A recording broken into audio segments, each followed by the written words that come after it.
दोस्तों अब कैलाश मानसरोवर जाना और भी आसान हो गया है।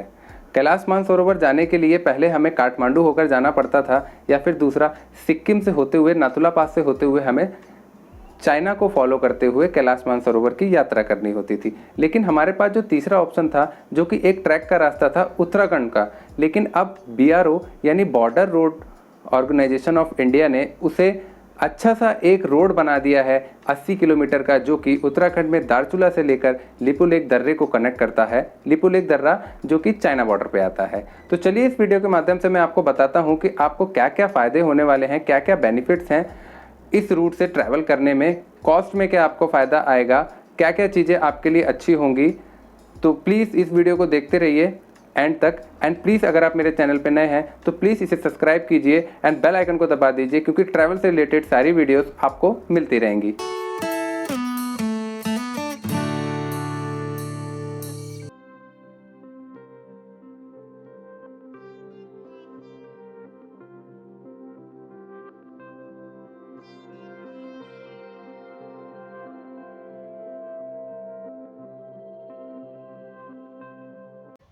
दोस्तों 8 मई को हमारे डिफेंस मिनिस्टर राजनाथ सिंह ने इस चीज़ की जानकारी ट्वीट करके लोगों तक पहुंचाई थी कि नया लिंक रोड कैलाश मानसरोवर यात्रियों के लिए बनकर तैयार हो चुका है, जो कि एक बहुत अच्छी बात है।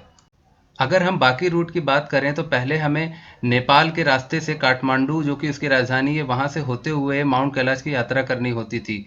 ये रूट सबसे पहले हमें कैलाश मानसरोवर झील पहुंचाता था, उसके बाद हमें बाकी का रास्ता ट्रैक के थ्रू पूरा करना पड़ता था। काठमांडू के बाद हमें पोखरा ब्रोगा होते हुए हेलीकॉप्टर की यात्रा करते हुए हमें वहां तक पहुंचना होता था। दूसरा जो हमारे पास एक रूट था वो नाथुला पास को होते हुए था। जैसे कि हमें दिल्ली से लेकर सिक्किम तक के लिए फ़्लाइट लेनी पड़ती थी, फिर सिक्किम से नाथुला पास के लिए हमें ड्राइव करके जाना पड़ता था, फिर नाथुला पास पे हमारा इमिग्रेशन वगैरह होता था, फिर उसके बाद हमें फिर व्हीकल से कैलाश मानसरोवर झील तक के लिए गाड़ी से पहुंचना पड़ता था, फिर आगे का रास्ता हमें ट्रैकिंग के थ्रू करना पड़ता था। जैसे कि आपको मैप में दिख रहा है ब्लैक लाइन में कि कितना लंबा रास्ता है, और प्लस ये बहुत एक्सपेंसिव भी पड़ता था। इसलिए नाथुला पास, जो कि इंडिया चाइना बॉर्डर पास है, ये एक एंट्रेंस है चाइना के लिए, जिसके आगे हमें चाइना की ज़मीन पे ट्रैवल करना होता था बाकी बची हुई यात्रा कैलाश मानसरोवर के लिए। तीसरा यानी उत्तराखंड वाला रूट, जो कि पहले ट्रैक का था, जैसे कि मैप में दिखाया गया है, वो उत्तराखंड को फॉलो करते हुए हमें लिपुलेख दर्रा यानी लिपुलेख पास तक चाइना को कनेक्ट करता था। जैसा कि मैप में दिखाया गया है कि ये जो ब्लू लाइन जो आपको दिख रही है दारचूला से लेकर लिपुलेख पास तक बनी हुई है, जो कि पहले एक लंबा लगभग 180 से 200 किलोमीटर तक का एक ट्रैक का रास्ता था, जो कि अब एक रोड के रूप में तब्दील कर दिया गया है। तो अब सारे यात्रियों के लिए ये अच्छी बात हो गई है कि वो अब ट्रैकिंग करके नहीं, अब वो बाय व्हीकल वहां ट्रैवल कर सकते हैं। दारचूला से लेकर लिपुलेख पास तक जो कि हमें ट्रैक करना पड़ता था, जिसमें हमें कम से कम 5 से 6 दिन का समय लग जाता था। अब इस बने नए रोड की वजह से वो घट के एक रोड ट्रैवल की वजह से 2 से ढाई दिन का ही बच चुका है।